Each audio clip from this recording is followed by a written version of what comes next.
My question is to the Minister of Transportation. Last week, I asked the Minister for details about his government's plan to implement high-occupancy toll lanes, but I don't think I got an answer, so I'm going to ask it again.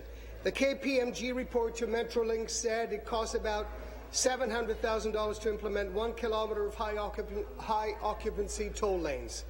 That means we're talking about over $300 million to create 450 kilometres of hot lanes, and that's if everything goes perfectly. But Metrolinx puts the initial revenue from HOTs at a mere $25 million a year and says that the HOT lanes are not a significant source of revenue for transit.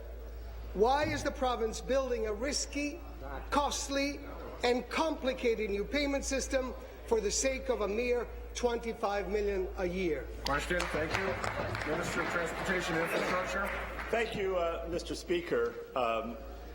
The budget elaborates two things. The budget elaborates a very dramatic expansion of HOV lanes, which are for high-occupancy vehicles only. Mr. Speaker, the budget also says that we are going to explore and develop. I guess the race for the bottom is continuing, Mr. Speaker. Mr. Speaker, we're also looking at HOT lanes. We are looking at the experiences of other jurisdictions. In some places, they've been very successful at alleviating congestion in certain conditions, Mr. Speaker. We are not rushing into anything. We are carefully looking at the experience of other jurisdictions, and Metrolinx will be looking at the optimum implementation of these in locations and places where they make sense, Mr. Speaker.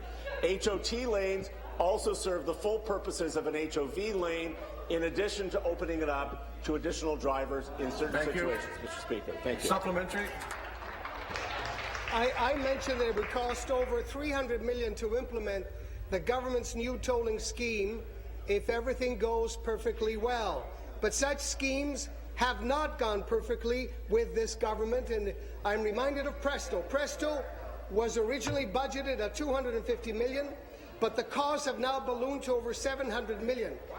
A big cost to the taxpayer, but a wonderful benefit to the government's partners in the private sector.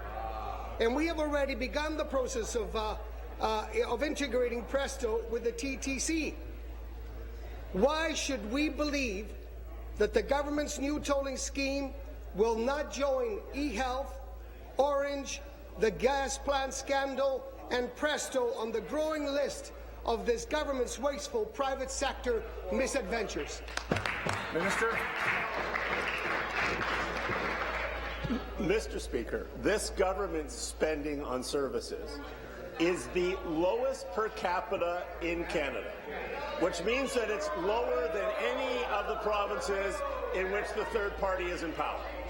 Second, Mr. Speaker, the HOT lane proposals have not been developed yet. There has been no preparation in detail about where or how or what technologies would be used, so it's a little premature to jump to those conclusions, Mr. Speaker. Finally, Mr. Speaker, I remember the good old days when my friends in the NDP liked transit, when they actually understood that subways and LRTs actually cost money, Mr. Speaker. The member from the P and Carleton, come to order, please. Please finish. I know the official opposition really gets a little cranky, Mr. Speaker, when we talk about subways, because their only record in doing them is filling them in. And they like to say they like GO Transit, Mr. Speaker, they just never fund it. Mr. Speaker, if we actually going to deal with the congestion problems, governments are going to have to be honest with the people of Ontario and work with them to find the right funding tools to move this forward, Mr. Speaker. This party will do that.